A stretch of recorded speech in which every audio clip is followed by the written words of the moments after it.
That night, I wasn't a husband anymore. I wasn't even fully a father. I was just a man, staring at a phone screen, praying I was wrong, because if I wasn't, then the monster hurting my son was sleeping in the same bed as me. Before we continue, I need you to understand something. Sometimes the hardest truth to accept is the one closest to you. If you ever feel something is wrong with your child, don't wait for certainty. Pay attention. Ask questions. Trust your instincts. Because hesitation can cost more than you think. That night, everything felt different. Dinner was normal, too normal. Elena laughed, talked about neighbors, asked about my next trip like nothing was wrong, like everything was perfect. But I couldn't unsee the signs anymore. Noah barely spoke, every word measured, every glance cautious, and me? I was acting, pretending, waiting. Later that night, I tucked Noah into bed. He held my hand tighter than ever before. "Dad, do you really have to leave again?" he whispered. That question hit deeper this time. "Yes, but I'll be back soon." He didn't answer, just held on longer, like he was trying to memorize the feeling. That moment confirmed everything. Back in the bedroom, I pretended to fall asleep, slow breathing, still body, waiting. Time passed. Then, movement. Elena slowly got out of bed. Quiet.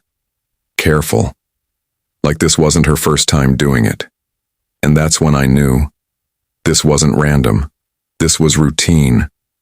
The moment she left the room, I grabbed my phone, opened the camera app. My hands were shaking so badly, I almost dropped it.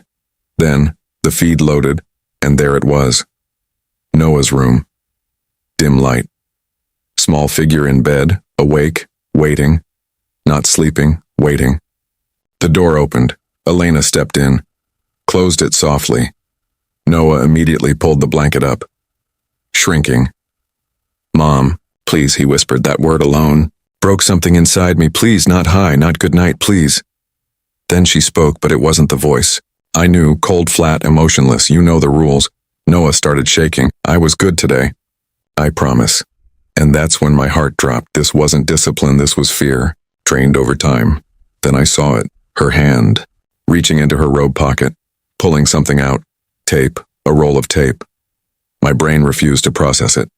No, this can't be happening. But it was.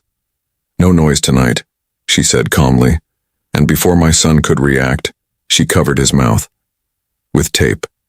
My 8-year-old boy, silenced, not by fear alone, but physically. I froze. I couldn't breathe. I couldn't think. All I could do was watch, and that was the worst part, watching, helpless, while my world collapsed.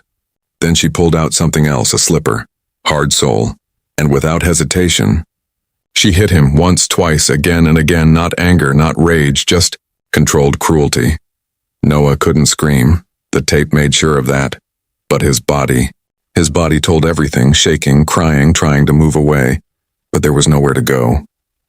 "This is for your own good," she whispered. That sentence burned into my memory, because that's how evil hides, behind good intentions. I don't know how long it lasted.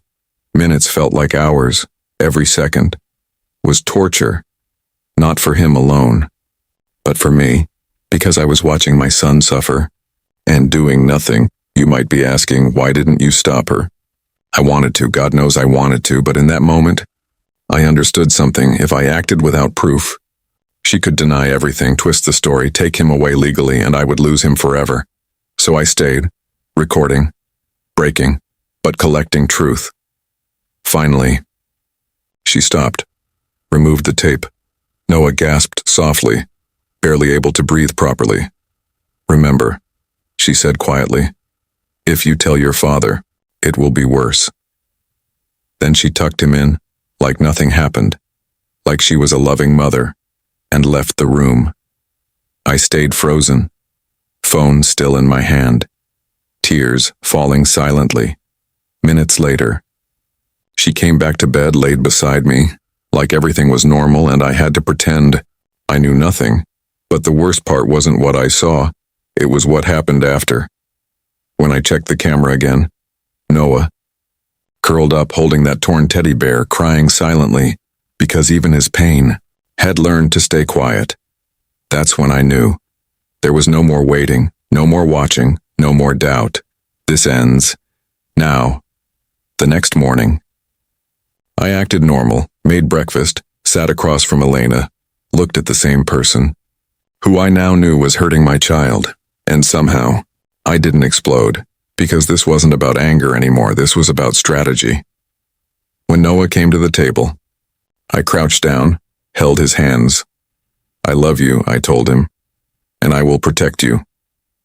For a second, I saw something in his eyes, hope, small, fragile, but real. That day, I left the house like everything was normal, but inside I was preparing for war because what I saw that night wasn't just abuse, it was a system, a routine, and breaking it would take everything I had. If your heart feels heavy right now, it should, because this is where most people stop. But I didn't. In a part 3, I'll show you the moment I risked everything to get my son out of that house.